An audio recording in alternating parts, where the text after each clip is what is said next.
¿Qué tal, amigos y amigas? Saludos. Hoy, Pensando en Voz Alta, quiero conversar un poquito sobre los partidos políticos. Resulta que los costarricenses hablamos muy bien de la democracia y hablamos muy mal de los partidos políticos. Yo no conozco una democracia exitosa en el mundo que no se haya formado alrededor de partidos políticos. Entonces, si nuestra democracia está en crisis, en mucho se debe a los partidos políticos. Tienen que mejorar, tiene que haber más competitividad entre ellos y tienen que tener algo que han abandonado, que son los grupos que piensan, esos grupos que están adelante pensando como estadistas de lo que puede venir a futuro en el país. Yo siempre pongo un ejemplo, porque me parece que a pesar de que es en fútbol, es muy acorde con la política. En España, el Real Madrid ganaba con mucha facilidad los títulos. De repente el Barcelona decide hacer un gran equipo, un equipazo. Obliga al Madrid a hacer otro equipo de las mismas calidades. ¿Y qué sucede? España campeona del mundo. Lo que quiero decirles es que en la medida que tengamos mejores partidos políticos, vamos a tener mejor democracia, mejor política y seguramente Costa Rica retomará el camino al éxito. También creo que lo que ha venido sucediendo en el Partido Unidad Social Cristiana en los últimos tiempos es una muestra de que han puesto sus barbas en remojo y van por el camino correcto, presentando una lucha sana y buscando nuevamente tener protagonismo. Ojalá que los demás partidos también tomen el mismo camino para que se enfrenten a Liberación Nacional con las mismas herramientas, con las mismas armas, pero sobre todo con ideas. Ya regresamos.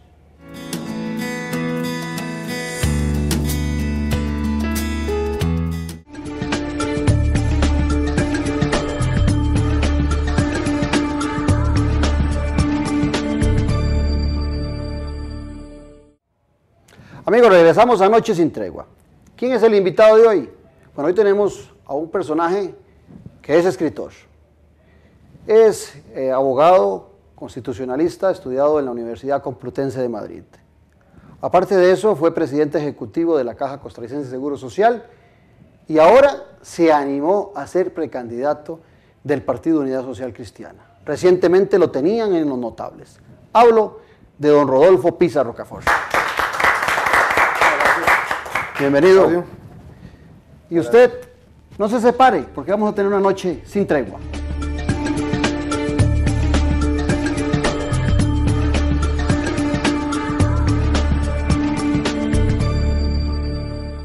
Haga sus compras grandes en pagos pequeños. Este principio de año pague con sus BN tarjetas de crédito y cancele a 6 meses plazo, sin intereses. Utilícelas para viajar, vacacionar o pagar gastos escolares. Solo tiene que activar el número de autorización de su voucher al 401234, digitando los últimos 4 dígitos de su tarjeta y sus datos personales. Si aún no tiene su BN tarjeta de crédito, solicítela y disfrute de estos increíbles beneficios. Más información en Banco Nacional, más cerca de usted.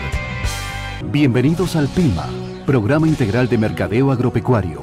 Más de 3 décadas de la mano con el agricultor costarricense.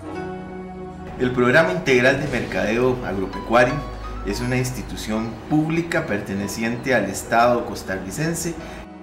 Al PIMA le correspondió la construcción y administración del SENAA, la administración de la Red Frigorífica Nacional, la instalación de un sistema de información de precios de mercado.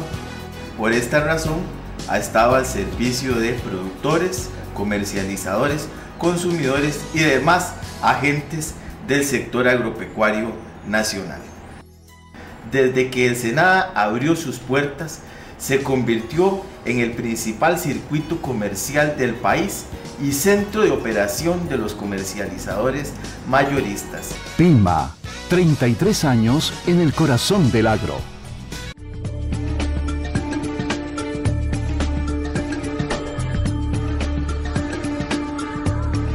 Hace algunos días tuvimos aquí a otro precandidato del Partido Unidad Social Cristiana, don Rodolfo Hernández. Y paralelamente estaba surgiendo la candidatura también de otro Rodolfo, ahora Pisa Rocafort. Resulta que da la impresión de que la Unidad Social Cristiana toma su segundo aire, tal vez el último aire significativo. ¿Cómo ha encontrado usted las bases del partido? ¿Se han aglutinado nuevamente esa gente o realmente encontró una unidad en un estado bastante deprimente, o usted cree que hay posibilidades, don Rodolfo, de recuperarla? No, yo creo que hay posibilidades de recuperarla, muchas gracias. Hay un renacer en el partido. Bueno, yo tengo la suerte de contar con el apoyo del movimiento Renacer dentro del partido, que es una recuperación dentro de la unidad social cristiana. Creo que a nivel de los distritos, a nivel de los barrios, a nivel de los cantones, hay una base que ciertamente alguna de ellas estaba frustrada, otra se había ido a otras tiendas políticas, no había participado en la vida del partido, se había desesperanzado, pero creo que se está recuperando mucho la esperanza y la fe en que no solo el partido, sino que debe haber una alternativa al partido de gobierno, una alternativa seria a nivel de partido establecido, no en función de una figura, sino en función de unos valores, de unos principios que han sido construidos a lo largo del tiempo. Y eso tiene que ver tanto dentro del partido como fuera del partido. Otros partidos están fundados mucho en una figura. Y no en una base local, distrital, cantonal, provincial y nacional. Y otros, a su lado, también pretenden que el partido esté alrededor de una figura, que puede tener un peso histórico decisivo, pero que al fin y al cabo es solo una figura. En los años 90, el nombre suyo sonaba fuerte en la política nacional, sobre todo porque también estuvo de presidente ejecutivo de la Caja y también de procurador general. Usted desaparece de repente del escenario político y se le liga en algún momento con el partido Movimiento Libertario. Usted se va y ahora regresa a la Unidad Social Cristiana. No encontró en ese partido, que era muy personalista, como usted hablaba antes, hecho alrededor de una figura como el señor Otto Guevara, o su participación fue muy liviana en ese espacio? No, es una participación muy liviana, obviamente. Yo tenía otras preocupaciones, otros intereses. Yo había de verdad dejado a un lado la política por unos años. La situación que ocurrió en el año 2003 me provocó alguna desesperanza, aunque yo escribí en esa época un artículo de ese propósito que se llamaba Dolor y Esperanza, y que siempre habría la esperanza de volver a recuperar lo que se había perdido. No solo en el partido, sino en el país.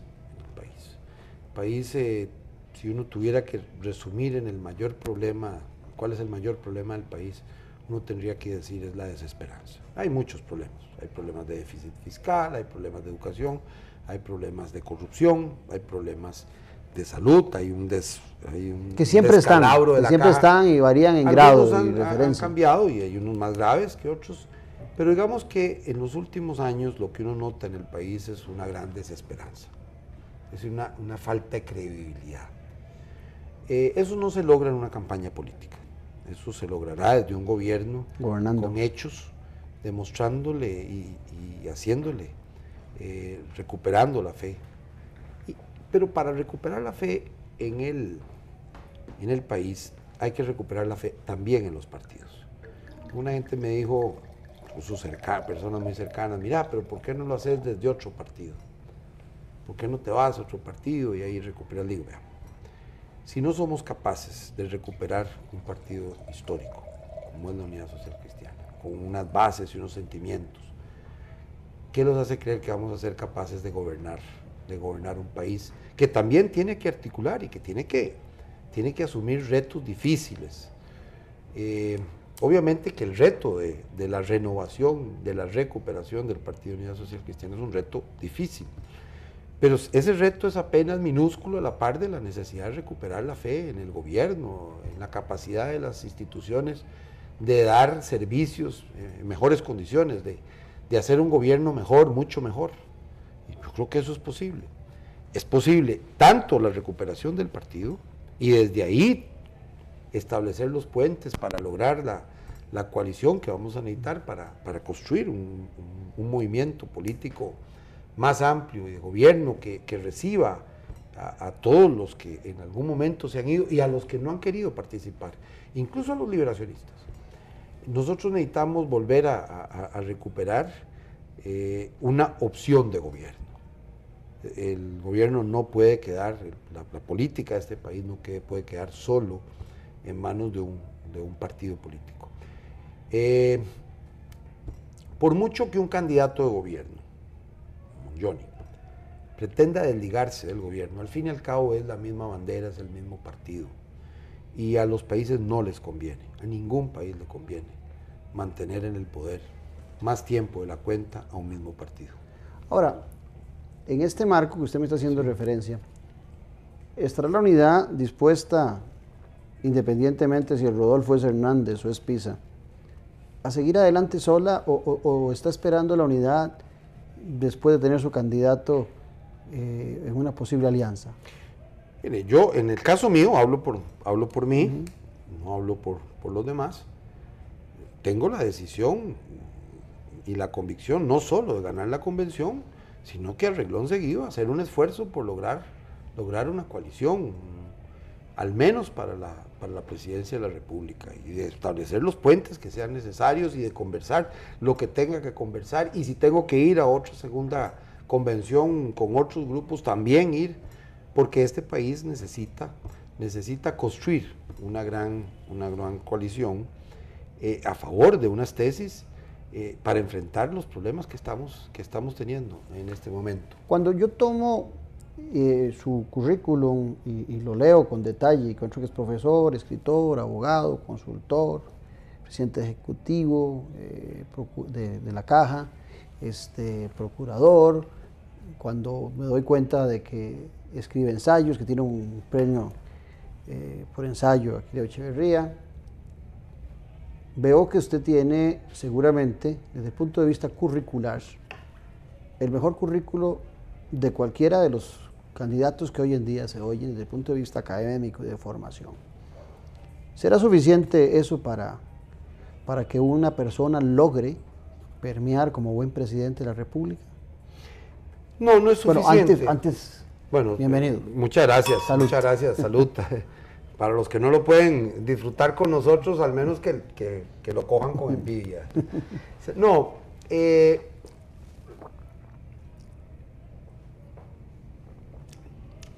no es suficiente, pero quizás es necesario. Por algún azar del destino, he sido asesor legislativo unos 5 años, he sido magistrado suplente y he ejercido como Cierto, magistrado también, en la sí. Sala Constitucional, y he estado en la administración pública y en la vida privada. Y he disfrutado cada una de esas tareas, y creo que lo he hecho bien en cada una de esas tareas. Ha estado metido en el campo internacional en cuestiones de derechos laborales y derechos humanos, conoce bastante el tema. Dirigí un proyecto por 8 años de derechos laborales en Centroamérica y la República Dominicana, tenía que estar a nivel de cada uno de los países, concertando con sindicatos y con cámaras empresariales. Tuve la suerte de ser embajador alterno ante las Naciones Unidas También. De manera que, digamos que eso es un requisito, pero lo esencial en política es tener una idea clara de lo que se puede hacer desde el Estado y lo que se debe hacer desde el Estado, desde el gobierno en un país, es decir, en favor de los costarricenses. Esa es una expresión de Ortega y Gasset en el Mirabeau, el político, uno de los libros que más recomiendo yo leer a los jóvenes a propósito de la política, porque explica certeramente un poco cuál es el papel de la política, sin ilusiones falsas, pero también con todas las virtudes que también puede tener la vida política. La vida política es importante. En una democracia, todos los ciudadanos estamos obligados a ser políticos, no a dedicarnos profesionalmente a la política. Yo creo que todos lo somos, en el fondo. Pues sí, así es, pero digamos, la democracia está fundada en que las decisiones de las cosas públicas le corresponden al pueblo, y eso significa a todos los ciudadanos. No quiere decir que se dediquen a eso, pero sí tienen obligación de ser políticos, de políticas y de políticos. Entonces nosotros cuando miramos con desprecio a la política, lo que estamos de alguna manera inconscientemente es despreciando la democracia. Así es. Porque la democracia necesita necesita y vive también de la política. Yo siempre digo que la política democracia es con hija de la mayúscula. política, más bien. Así es. Cuando hay diversidad de criterio, cuando hay espacios, digamos que nace la democracia, las dos son condiciones necesarias. Una es causa de la otra. Sí, la política, en el sentido amplio de la palabra, necesita la democracia y la democracia no puede vivir sin la política. Eso no quiere decir que sea una política, digamos, electoral únicamente, ni mucho menos politiquería. Hay una diferencia clara. Política es, repito, tener una idea clara de lo que se puede hacer desde el Estado en un país. Yo, sin falsa modestia, creo que tengo esa idea clara.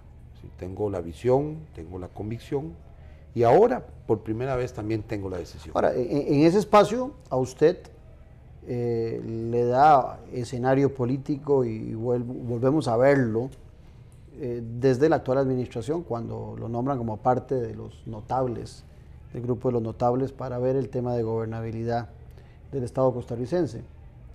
Usted tiene una lectura bastante clara de lo que está sucediendo. Yo hay algunos temas que no comparto de lo que se plantea en ese folletito, pero al final de cuentas creo que los temas que se ponen a discusión son muy importantes. Usted tiene un panorama claro, pero a mí me llama la atención de ese documento de que ni siquiera 6 pudieron ponerse de acuerdo en muchos temas y que cada uno en alguna medida en el mismo documento salva su posición, y sobre X tema aparecen 6 posiciones diferentes. Es más difícil cuando son 57 diputados y es más difícil cuando son 8 o 10 partidos.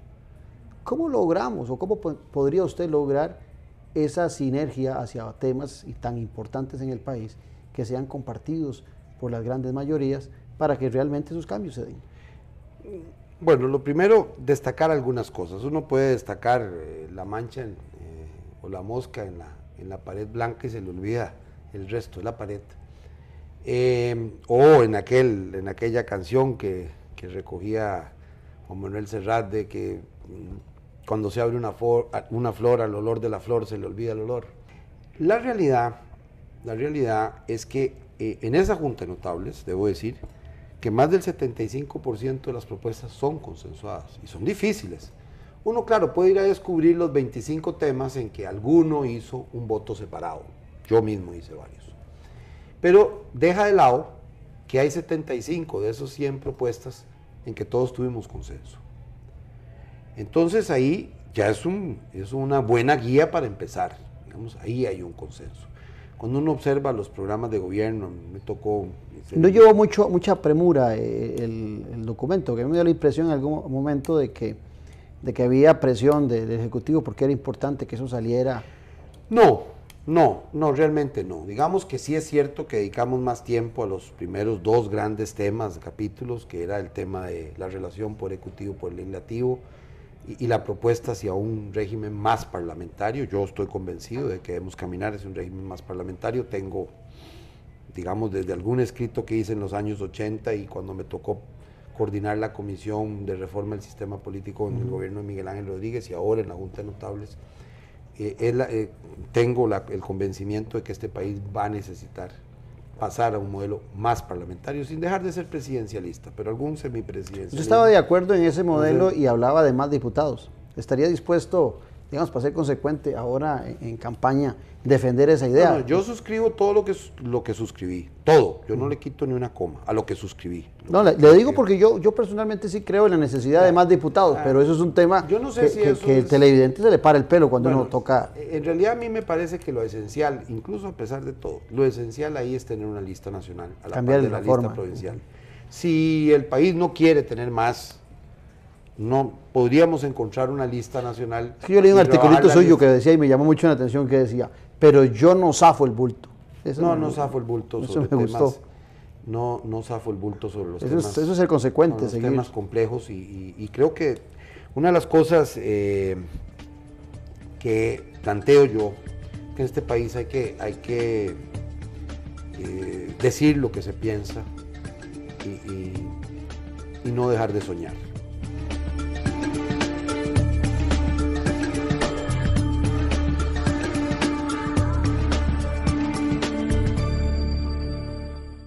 Haga sus compras grandes en pagos pequeños. Este principio de año pague con sus BN tarjetas de crédito y cancele a 6 meses plazo, sin intereses. Utilícelas para viajar, vacacionar o pagar gastos escolares. Solo tiene que activar el número de autorización de su voucher al 4012-34, digitando los últimos 4 dígitos de su tarjeta y sus datos personales. Si aún no tiene su BN tarjeta de crédito, solicítela y disfrute de estos increíbles beneficios. Más información en Banco Nacional, más cerca de usted. Costa Rica se merece un gobierno mejor, mucho mejor. Un presidente que diga lo que piensa. Que se atreva a soñar. Que rescate la caja y genere empleo. Sin ataduras, no más trochas. Queremos el cambio. Nosotros también queremos el cambio. No. Otra vez desde el inicio. Como jurado en los concursos, siempre he sido profesional y objetiva. Y eso para algunos es ser demasiado estricta. Y yo estoy de acuerdo. Y cuando se trata de calificar la calidad de los servicios del contrato de televisión por cable, internet y telefonía, también soy muy estricta. Por eso, elegí Telecable y mi calificación es un 10. Telecable, lo que más te conviene. Río Guanacaste es un resort de 5 estrellas situado en Playa Matapalo de Guanacaste, Costa Rica. Cuenta con 701 habitaciones, una extensa oferta de ocio y una excelente gastronomía. En este hotel trabajan unos 500 colaboradores, en su mayoría de Guanacaste. Para Río Guanacaste, la sostenibilidad es un elemento clave en su operación. A través de buenas prácticas socioambientales, combina elementos de conservación ambiental, educación y desarrollo comunitario.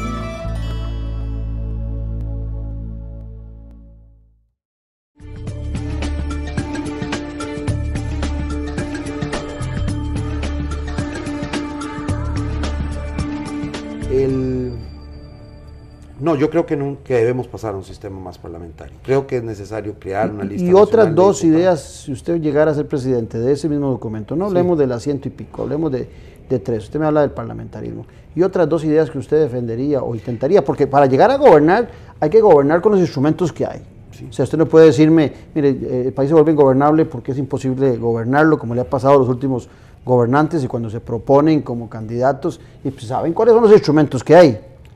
No, yo trabajaría con los instrumentos que hay. Si no los puedo cambiar, pues me acomodo a esos instrumentos y creo que lo podría hacer mejor, incluso mucho mejor, con los instrumentos que hay. Pero es verdad que un sistema tiene que ser suficientemente capaz de operar con el bipartidismo, con el multipartidismo, independientemente de las figuras. Digamos, uno puede poner como caso extremo, digamos el caso de Suiza. En el caso de Suiza la gente no sabe ni cómo se llama el presidente. Pero el gobierno funciona, y funciona muy bien. Tiene un sistema democrático de frenos y contrapesos que hace que no impide la toma de decisiones y que garantiza los derechos de las minorías. La democracia está fundada en la idea del gobierno de la mayoría con respeto para las minorías. Esos son equilibrios difíciles. Si usted observa el documento, tienen un montón de equilibrios de ese tipo. Hay 3 proyectos del Poder Ejecutivo que tienen plazo para ser votados, pero cada fracción, incluso la más pequeña, también tiene derecho a que en cada legislatura, es decir, cada año, tenga que uno de sus proyectos sea votado. Por supuesto que tendrá que tener los votos necesarios, si no los tiene, pues no será votado a favor, pero que sea votado, porque también los diputados de partidos minoritarios de pronto entran a la Asamblea Legislativa, vienen con una agenda y quieren llevar adelante algunos proyectos. Bueno, eso le permitiría que al menos 4 sean votados, a favor o en contra. Pero me parece que los temas más importantes están en la última parte, es decir, la segunda parte, que es la administración más cercana al ciudadano. Ajá. El tema de una sola ventanilla, el eliminar regulaciones, el acercar la administración, garantizar el silencio positivo, eliminar regulaciones innecesarias, que dejar de molestar. Una de las tareas que yo creo que el sector empresarial, una de las tareas que más pide es que no nos pongan trabas que no sean sustantivas. Es decir, porque está bien si usted pone una traba porque se va a afectar el ambiente o el agua o la salud, pero cuando son trámites innecesarios, de regulaciones innecesarias, a mí me parece que esa parte es esencial. El diseño institucional para combatir la pobreza. En ese espacio, en eso mismo, me pica la lengua, sí. En ese mismo espacio, usted fue presidente ejecutivo de la Caja. tuvo poder en la caja para haber mejorado algunas de estas cosas que ahora lo planteamos a nivel de Estado, pero que se dan y son muy frecuentes en el servicio que da la Caja Costarricense de Seguro Social. Alguna gente achaca el problema de la caja a muchos años atrás. Podríamos decir que usted estuvo ahí. ¿Y qué hizo Rodolfo Pisa en relación a mejorar esos servicios de la caja, que puedan ser un reflejo no solo de la teoría que se plantea en los notables, sino que uno diga, bueno, mire, sí hubo un cambio ahí fundamental? Bueno, voy a decirle 10 datos que me parecen esenciales. 1, en mi administración siempre hubo superávit. Me criticaban porque había superávit. 2, en estos 4 años este país se ganó en esperanza de vida 1 año y medio. Quiero decirle que en los 8 años anteriores solo 6 meses y en los 8 años siguientes, en los últimos 8 años, solo medio año. En 4 años, demográficamente, año y medio. Sigo. Bajamos la mortalidad infantil 40%, de 14 por 1000 a 10 por 1000. Sigo. En mi administración aumentamos más del 20% las cirugías entre el primer año que yo recibí y el último. En los egresos hospitalarios prácticamente lo mismo, cerca de 20%, es decir, crecieron por encima de la población. Quiero decirle que en el año 2010 y 2011 hubo menos cirugías que en el 2002, que cuando yo dejé la caja. Hubo menos egresos hospitalarios que en el 2002. Para empezar, para seguir por ahí, pero todavía sigo más.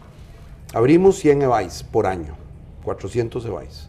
En estos 10 años últimos solo abrieron 10 por año, más o menos 100, 120 en casi 11 años. Pero todavía sigo un poquito más. Mi administración, las pensiones del régimen no contributivo aumentaban cada año.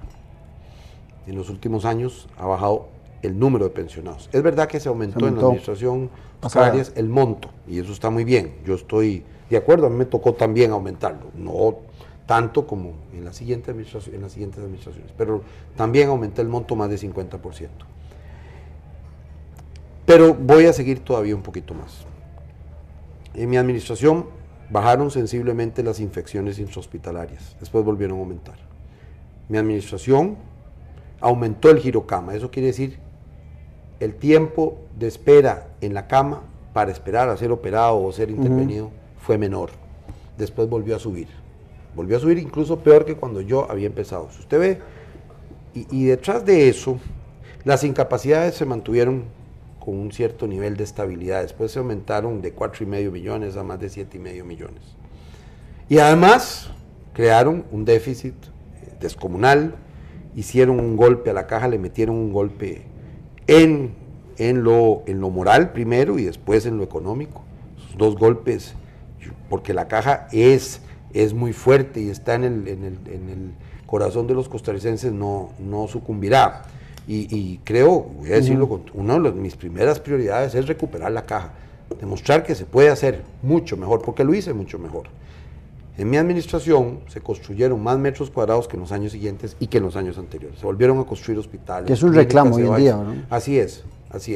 Y ahí, digamos que los números hablen por mí. En aquella época, en el 99, se aprobó, estando usted, la ley de desconcentración de los hospitales, que recientemente ha habido una gran crítica y se ha reversado bueno, eso es un error. Porque se dice que eso fue el gran error, el dejar a los hospitales que se manejaran administrativamente solos. Eso es al revés, eso es para lavarse las manos de que los problemas de la caja no los provocaron ni los médicos, ni los enfermeros, ni los trabajadores de los hospitales, ni de las clínicas, ni los directores.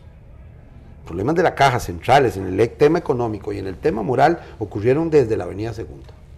Y entonces echarle ahora las culpas a todos, puede haber algún hospital o algún área de salud o alguna clínica que haya abusado y entonces se interviene, como está previsto en la propia ley y en el reglamento que a mí me tocó redactar.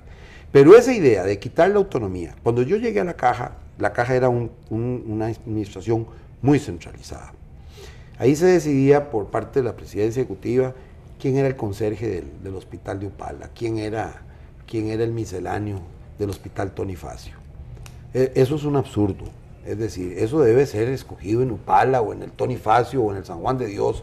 Y entonces, lejos de lo que ocurrió después del 2002, y digo todas las administraciones, incluso una de la unidad bajo el liceo, vea, volvieron a centralizar, fueron quitándole la autonomía a los hospitales y a las clínicas, y ahora le echan la culpa a la autonomía de lo que precisamente es lo contrario. Pero es que interesante, Rodolfo, porque eso exactamente es lo que pasa en nuestro Estado.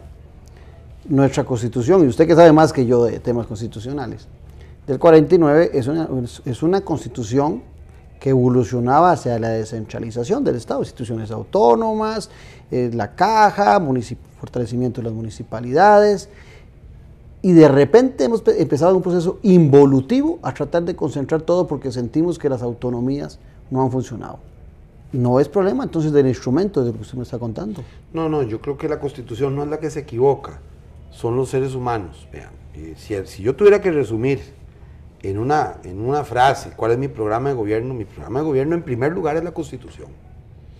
En la Constitución los costarricenses nos pusimos de acuerdo, recogimos del pensamiento liberal las garantías individuales, la libertad de empresa, la libertad de expresión, la propiedad privada, que son importantes, que son fundamentales. Y sin eliminar ninguna de esas garantías agregamos las garantías sociales. Y digamos, esa es una gran conquista del social cristianismo, agregar las garantías sociales.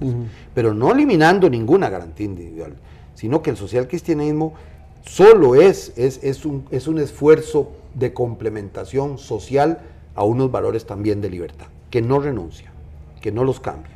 Y después agregamos las garantías ambientales, el artículo 50 de la Constitución. Ya se había agregado desde la época de lo que llamaban los liberales del siglo XIX la educación pública, gratuita y obligatoria y costeada por el Estado. Bueno, esos valores que están en la Constitución es la primera guía para construir un gobierno. El primer consenso que tenemos que tener es alrededor de la Constitución. Y ahí están las instituciones autónomas, ahí están las municipalidades. Bueno, entonces, un país que es tan centralista, no le echemos la culpa a la descentralización que no existe de los problemas del centralismo. Yo creo que sinceramente, sin perjuicio de que haya habido algunos casos excepcionales que merezcan una atención especial o incluso una intervención, en general creo que no vamos a lograr de verdad volver a tener indicadores positivos de salud, de servicios en la Caja Costarricense del Seguro Social, si no volvemos a desconcentrar. Y en el gobierno central pero también. Es que en el capítulo, en el artículo constitucional de la Caja, es claro que la Caja es descentralizada política y administrativamente. Así debe ser. Y los constitucionalistas de aquella época tenían claro la importancia que tenía esa institución, una institución que se dice que maneja a veces un presupuesto más grande que el del país hermano de Nicaragua. Sin duda. De repente los políticos, en el marco de las juntas directivas, inventan la presidencia ejecutiva de la Caja Costarricense de Seguro Social. No debería estar un presidente ejecutivo desde mi perspectiva, porque es otra vez ligar a la Caja con una figura que la escoge directamente el presidente de la República, en el caso suyo, cuando usted estuvo ahí también, cuando el espíritu de la ley, y me corrige usted, de la Constitución era que no hubiesen manos políticas a lo interno de la Junta Directiva. Bueno, el espíritu de la ley en realidad en su origen no era exactamente así. La Caja nació siempre con una Junta Directiva tripartita. Es decir, pero eso es válido. 3 representantes del Poder Ejecutivo, 3 representantes de los empresarios y 3 representantes de los sectores sociales. Uno de los sindicatos, uno de los solidaristas, uno de los cooperativistas. Así es como opera hoy. Diría que ese principio es válido. Ese principio de tripartito es necesario. Antes de que existieran los presidentes ejecutivos, lo que había era una junta directiva en la que el presidente de la junta directiva era el ministro. Era todavía más, o sea, esa ilusión de que era más autónoma. Es verdad que tenía su gerente general y eso está bien que lo tenga, pero digamos que la autonomía era exactamente igual que ahora, solo que no existía un presidente ejecutivo, pero era el ministro, era directamente el Poder Ejecutivo ahí. Porque no es lo mismo que el Poder Ejecutivo nombre a un representante o a un encargado del puesto. Yo creo que los países europeos que tienen mucha experiencia en seguridad social y también en instituciones autónomas nos han enseñado muchas cosas. En primer lugar, es verdad que casi todas las instituciones públicas tienen un jerarca nombrado por el Poder Ejecutivo. Es verdad que en los más parlamentarios, que es lo que yo creo, ese jerarca debe ser aprobado por el Parlamento y puede ser censurado por el Parlamento. Yo estoy de acuerdo en la propuesta que hicimos en la Comisión de Reforma del Sistema Político en el 2001, se planteó así, no solo que hubiera posibilidad de censura vinculante para los ministros, sino también para los presidentes ejecutivos, para que el presidente ejecutivo compareciera ante el Parlamento, pero abiertamente, no en un sistema de control, de llamado control político, que es una política de pelotazo, no, el control político verdadero. De verdad. Es decir, enfrentado el ministro frente a los diputados en un debate y en una discusión seria sobre lo que necesita el país en esos campos. Yo en ese tema no tengo una posición especialmente a favor o en contra. A mí me parece siempre debe tener una autonomía, la institución, debe ser manejada autónomamente. Obviamente, eso no le da derecho a un presidente ejecutivo, una junta, de hacer lo que hizo, ¿no? No le da derecho de hacer una contratación indebida, donde hubo plata para miembros de esa junta, ni tampoco, eso en la primera etapa, ni jamás permitir hacer un despilfarro del gasto, crear 11.000 plazas, para que al final ni siquiera... Usted sabe que después de esas 11.000 plazas y después otras 4.000 a lo largo de años anteriores y después, sabe que hay 200.000 citas menos con especialistas que cuando yo dejé la caja. Entonces después preguntan que por qué hay 600.000 personas en listas de espera. Pues hay 600.000 personas en listas de espera porque se dejaron de hacer las cosas. Y los empezamos a obligar a hacer cosas que no son necesarias. Y eso no es culpa del médico. Porque los médicos empezaron a decir, usted tiene que estar en esta comisión. Entonces, de pronto, en una clínica hay 6 médicos que trabajan, pero entonces el 70% de su tiempo están llenando papeles. Porque a alguien se le ocurrió que era importante que los médicos llenaran papeles. Bueno, habrá que llenar alguno, pero para eso puede estar una secretaria. Médico, su función principal es trabajar en salud. Y toda esa gente que estudió todo lo que estudió y que tiene una gran vocación, de pronto se ve en una burocracia llenando papeles, participando en la comisión tal, en la otra comisión. De pronto en esa clínica que tiene 6 médicos hay más de 28 comisiones. Y cada comisión significa 2 horas que tiene que quitar el médico para ir a sentarse, no es que pertenecen todos a todas. Pero si ya pertenece a 3 o a 4 o a 5, ya son 2 o 3 horas de la hora de servicio que deja de dar servicios a la población.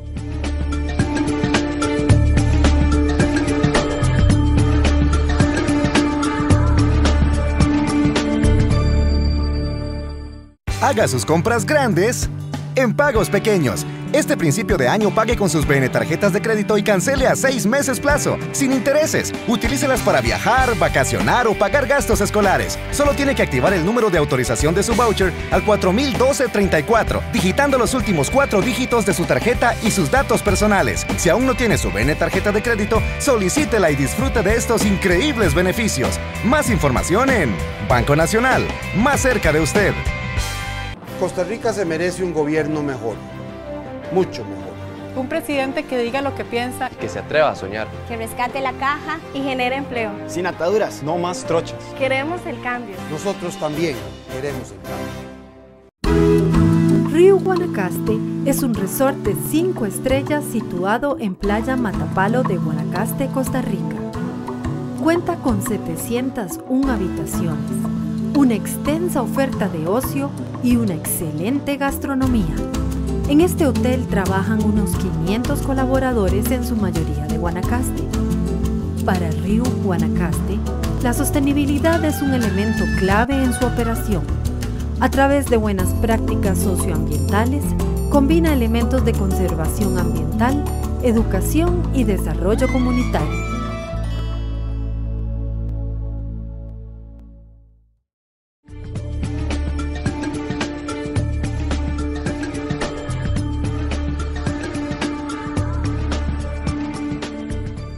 Cuando usted estaba conversando alrededor de lo que era el social cristianismo, hizo unos planteamientos interesantes en cuanto a las ideas liberales. Volvamos al tema, a la convención que se avecina muy pronto, qué sé yo, 15, 22 días más o menos va a ser la convención del Partido Unidad. Si nosotros tuviésemos que ubicar en un péndulo ideológico a Rodolfo Pisa, ¿lo ubicaríamos dentro del social cristianismo un poquito más a la izquierda o un poquito más a la derecha? No, yo voy a contestarle como le contestó Monseñor Sanabria cuando le preguntaron eso mismo, si él estaba más a la derecha o a la izquierda. Él dijo, estoy sursum. En latín sería, estoy por encima de. A mí me parece que esas divisiones son... No, le hago la pregunta porque... Yo soy social cristiano. También en su amplio currículum lo encontramos usted como director del ANFE. Sí, fui presidente del ANFE. Presidente del ANFE por buen tiempo, y el ANFE siempre fue muy identificado con posiciones muy de derecha. Y después usted tuvo un pasito ahí por el movimiento libertario, entonces... por ahí viene la pregunta y la curiosidad. Claro, yo soy social cristiano a fuerza de ser liberal. Creo en la libertad como principio fundamental. Vea que yo no entro en los neologismos, es decir, a mí esa carajada del neoliberalismo, eso me parece, yo soy tal vez más antiguo. Yo soy social cristiano a fuerza de ser liberal, y yo creo que todo social cristiano solo lo puede ser si es primero también liberal. Es decir, si tiene un compromiso con la libertad y los derechos humanos. Eso es lo que significa el liberalismo. Todo lo demás son agregados que se han dado, que si... Eso es lo fundamental del pensamiento liberal. Bueno, pero soy social cristiano, que es algo más.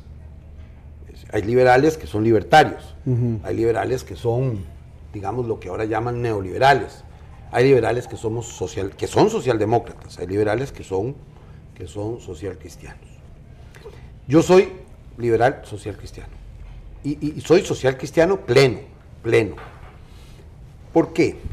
Porque yo creo que sí, la libertad y los derechos humanos son esenciales, pero son también esenciales con el mismo rango y también con una preocupación por la pobreza, por la distribución de la riqueza, por las garantías sociales, por la seguridad social. Yo entré a la ANFE, aunque parezca extraño, porque algunos autores en esa época, algunos directores, don Fernando Trejos Escalante, que había fundado la ANFE, Fernando Gayer, vieron unos artículos que había publicado en La Nación, cuando recién llegaba del doctorado en España, un jovencillo, que se llamaban Relanzar el Estado, desmantelar el Estado empresario y relanzar el Estado de bienestar. Lo que yo decía, creo que al final lo resumieron y dijeron Estado de bienestar, Estado empresario no, Estado de bienestar sí. Y ahí está una diferencia radical, digamos, histórica entre lo que fue el socialismo, el socialestatismo, que decía Constantino Láscaris, y el socialcristianismo. El socialcristianismo es un partido de solidaridad, enfocado en la solidaridad. El socialcristianismo no quiere el Estado metido empresario. Allí había una diferencia radical. En aquella época la gente se le olvida, pero el Estado tenía pulperías, estancos. El Estado tenía fábricas de fertilizantes, tenía fábricas de cemento. El Estado se había metido a hacer hasta chocolates, tenía fábricas de plywood. Y fracasó en muchos de esos temas. Todos esos había fracasado, porque esas tareas, porque a la gente se le olvida una cosa vital.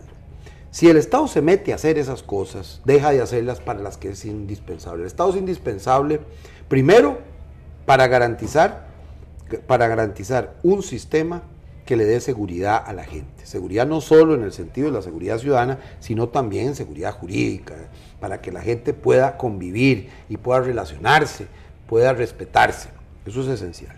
Segundo lugar, el Estado es esencial para garantizar que los que no pueden, operando en un sistema libre, salir adelante. Y entonces tiene que tenderle la mano, y está obligado a tenderle la mano, y ayudarle a que deje de ser pobre. Un Estado que no ayuda, que no se compromete contra la pobreza o garantizar la distribución de la riqueza. Porque en este país a la gente se le ha olvidado que tenemos casi 20 años de no bajar los índices de pobreza. Creciendo económicamente, teniendo números macro mucho más significativos. Pero le agrego algo más. Mientras otros países de la América Latina vienen, digamos, estrechando la brecha en la distribución de la riqueza, nuestro país se la viene ensanchando. Bueno, eso hay que entrar. Porque un sistema no se trata de alcanzar que todos seamos... yo creo mucho en la igualdad de derechos, no quiere decir que uno logre la igualdad de resultados, pero debe haber un mínimo que le permita a la gente pobre sentirse parte de este país. Eso decía John Rule. Sentirse que tiene esperanza. Y así también, no solo los pobres, sino los que están en capas inferiores. Ahora, si yo quisiera buscar una diferencia, o el televidente que está decidido, que quiere ir a participar a la convención de la unidad, y quiere encontrar una diferencia entre usted y su tocayo, ¿cuál es la diferencia? Porque estamos en una posibilidad de ofertas políticas, una es Rodolfo Pisa y otra Rodolfo Hernández. ¿Por qué un ciudadano tendría que votar por usted y no por Rodolfo Hernández? Bueno, porque yo creo que tengo la visión, tengo la convicción de lo que se puede y se debe hacer desde un Estado. Porque creo que soy una apuesta más segura. Primero, para alcanzar... ¿Por qué es más segura? Primero, porque he trabajado en todos los temas de Estado. Porque puede la gente conocer cuál ha sido mi planteamiento, desde cómo es, desde por qué estoy... Rodolfo Hernández no tiene experiencia política, dice usted. Digamos, puede tenerla, pero digamos, no la tiene en esos campos ni en esos... Es decir, un ciudadano puede saber conmigo, con toda seguridad, qué puedo pensar sobre la concesión. Yo no puedo ahora volver a agregar que creo que las concesiones eran para obras nuevas, puedo agregar que nunca fueron pensadas para el recarpeteo y por eso obviamente me opongo a la concesión o a la mal llamada concesión de la carretera San Ramón. No necesita jugar al azar. Conmigo creo que los socialcristianos y los costarricenses tienen alguien en quien confiar. Tal vez algunas cosas no compartirán 100% mis planteamientos, pero tengan la seguridad de que podrán saber cuáles son mis planteamientos desde antes de gobernar. Y además, porque he pasado pensando y articulando ideas para construir un gobierno posible, pensando cómo lograr articular con otros partidos. En estos momentos se ha dicho y alguna gente habla de que el candidato de Rafael Ángel Calderón es Rodolfo Hernández y que usted es el candidato de Miguel Ángel Rodríguez. ¿Qué hay de tan descierto en eso? Usted tuvo una relación y fue funcionario de la administración Rodríguez Echeverría. No, y también fue funcionario de la administración Calderón. Fui director de Reforma del Estado cuando fue presidente don Rafael Ángel y fui embajador alterno en la ONU. Y fui, sí, presidente ejecutivo de la Caja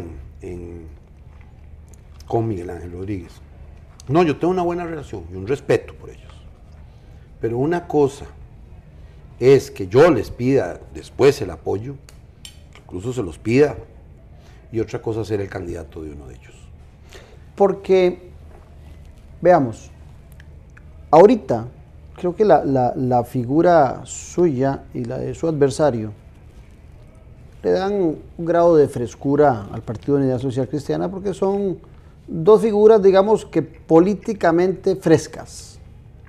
Ya son reconocidas por algunos espacios, no era como el caso del señor Suñol o el caso del señor Muñoz, que prácticamente eran desconocidos para la ciudadanía. El caso suyo y el caso de su adversario, no. Los Rodolfo son conocidos. Sin embargo, alguna gente, la gente más sencilla, no los que somos fiebres y que estamos siguiendo la política, seguramente no tengan una referencia clara sobre ambos. Ahora, cuando ustedes empiecen la lucha, pues tienen una hoja de vida limpia, ambos, pero el Partido Unidad Social Cristiana no la tiene tan limpia esa hoja de vida. Y muchos de esos transeúntes, esas personas que no siguen muy de cerca a la trayectoria suya y de su adversario, van a estar más concentrados en los errores que cometió la unidad. Es posible que en este primer escenario, esta primera parte de generar campaña interna, el tema de la corrupción no sea tema, porque ni usted lo representa, ni Rodolfo Hernández lo representa. Pero en el segundo escenario, al enfrentarse al PAC, al Movimiento Libertario, a Liberación Nacional, yo estoy totalmente seguro de que en las próximas elecciones el tema de la corrupción va a estar en el top, va a ser uno de los temas a tocar, por muchas cosas que han pasado en este gobierno y en administraciones pasadas. ¿Cómo van a enfrentar la unidad y especialmente el caso suyo, si saliera candidato, un tema tan delicado, tan espinoso como es la corrupción, en donde su partido tiene una alta responsabilidad? Como usted sabe, bueno, primero que haya algunas figuras también muy conocidas que hayan tenido algún nivel de responsabilidad, no significa que el partido la tenga. ¿Sí? la gran mayoría de los socialcristianos nunca han participado en un acto de corrupción, nunca, y han sido juzgados por ello, y ahí hay que hacer una distinción. Segundo lugar, yo represento a un movimiento, Renacer, que va enfrente de Convergencia Calderonista, que ha planteado el tema de la recuperación del partido, y la idea de que el partido no tiene dueño. Yo entré al Partido Unidad cuando era muy jovencillo, primera elección, fue cuando la convención, todavía de la coalición, de Rodrigo Carazo contra Barzuna. Con Rodrigo Carazo, era jovencillo, era mi primer voto, mi padre había participado con él, era muy cercano a él. Después en el gobierno de don Rodrigo, en la campaña de don Rodrigo, y conocí de cerca lo que fue la coalición de unidad. Después se convirtió en partido. Entonces conocí la génesis de atracción de lo que había sido la democracia cristiana, del Partido Unión Popular, de la renovación, de renovación democrática que era el partido Rodrigo Carazo, y también del republicano calderonista. Era un conjunto de pensamientos que nos habíamos puesto de acuerdo en el social cristianismo como base para una nueva construcción de partido. Entonces no nació de una figura, nació de un conjunto de figuras. Por supuesto que Rafael Ángel Calderón Fournier tuvo un papel vital, pero ahí tuvieron un papel vital muchas fuerzas y muchos sectores y muchos puntos de vista. Fíjese que ahí Renovación Democrática era un grupo que había salido de Liberación Nacional. La Democracia Cristiana era un partido pequeño que venía defendiendo, más bien se le calificaba más de izquierda. Después estaba el Partido Unión Popular, que había sido el partido básicamente más cercano a lo que era históricamente el lulatismo. Y también estaba el republicano calderonista. Bueno, toda esa convergencia de puntos de vista fue lo que construyó la unidad social cristiana. Y por supuesto todavía logramos una unidad entre todas esas fuerzas, ¿verdad?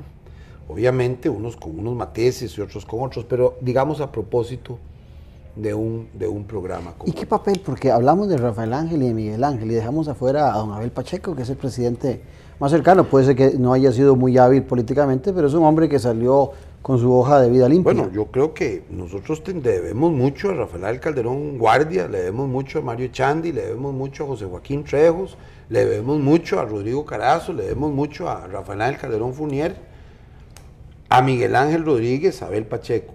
No digo que todos lo hayan hecho de acuerdo a lo que la población haya querido entender que era lo conveniente. No digo que alguno de ellos fuera de su gobierno no cometiera algún error. Pero por encima de eso hay unos logros, hay una historia, hay unos valores que a mí me parece que debemos destacar, porque además no estaban solo esas figuras, no solo son los expresidentes, son cientos de miles de costarricenses que hemos sido históricamente socialcristianos, que nos sentimos socialcristianos, que nos impactó la idea de defensa al mismo tiempo de la libertad con la solidaridad. ¿Y estarán después de la convención dispuestos con facilidad de reincorporarse independientemente de cuál sea el Rodolfo que gane? Bueno, yo creo que cualquiera que participe en una convención tiene que participar con hidalguía, con respeto a su contrario, y entender que después de terminada la convención tendremos que trabajar juntos. Yo espero, yo tendré las puertas y los brazos abiertos para recibir a don Rodolfo Hernández. Yo a Rodolfo Hernández tengo el mayor respeto en el orden personal, lo conozco de hace muchos años, incluso a mí me tocó nombrarlo director del Hospital de Niños, así es que desde ese punto de vista ni entro en duda sobre su condición humana. Y por supuesto que me encantaría que participara conmigo. Si el pueblo no me diera la mayoría, yo tendría que respetar la decisión y sería el primero en reconocer el triunfo de don Rodolfo Hernández. Estaría a la disposición para desarrollar una campaña. Pero creo que lo fundamental en este momento es que para el 19 de mayo los socialcristianos y los costarricenses sepan que primero el partido está abierto, que es una convención abierta, no es una convención solo de socialcristianos. Todos los costarricenses pueden participar. La van a hacer a nivel nacional, a nivel nacional. En todos los distritos habrá al menos una mesa de votación, en cada distrito del país, que es una convención abierta. Es ambicioso el proyecto. Sí, es una convención abierta, que nos atrevemos a ir a una convención abierta, obviamente con un afán deportivo, Es decir, vamos a dar todo lo que podamos dar en la cancha. Terminada la cancha, pues nos abrazaremos, nos respetaremos, nos saldremos gritando, pero en la cancha lo daremos todo. Y yo lo daré todo desde mi punto de vista y supongo que Rodolfo también, Rodolfo Hernández también lo haga. Eso es así y debe ser transparente y debe ser claro. Después de eso, pero ahí lo que sí puede ir haciendo la unidad desde ahora es vote por Rodolfo. No, vote por Rodolfo Pisa, para que le quede claro. Vea. Y después, que piensen los socialcristianos y también el resto de los costarricenses, quién es el que tiene mayor capacidad, no solo para gobernar, mayor convicción para gobernar, mayor experiencia, sino además que piensen quién tiene la capacidad y la decisión de buscar los acuerdos necesarios con el PAC, con el Movimiento Libertario, con los partidos pequeños, para construir una gran coalición que nos lleve a ganar las elecciones en el 2014. Bueno, esperemos a ver cómo evoluciona en este mes que queda de campaña, y a lo mejor lo volvemos a encontrar ya con usted o como candidato en un futuro programa. Muchas gracias por haber venido. Muchas gracias a todos los televidentes, muchas gracias por su atención y quedo a las órdenes de todos los costarricenses. Espero que voten el 19 de mayo, ojalá que voten por Rodolfo Pisa, pero al menos, por lo menos, que voten en esa convención abierta para todos los costarricenses y especialmente para los socialcristianos.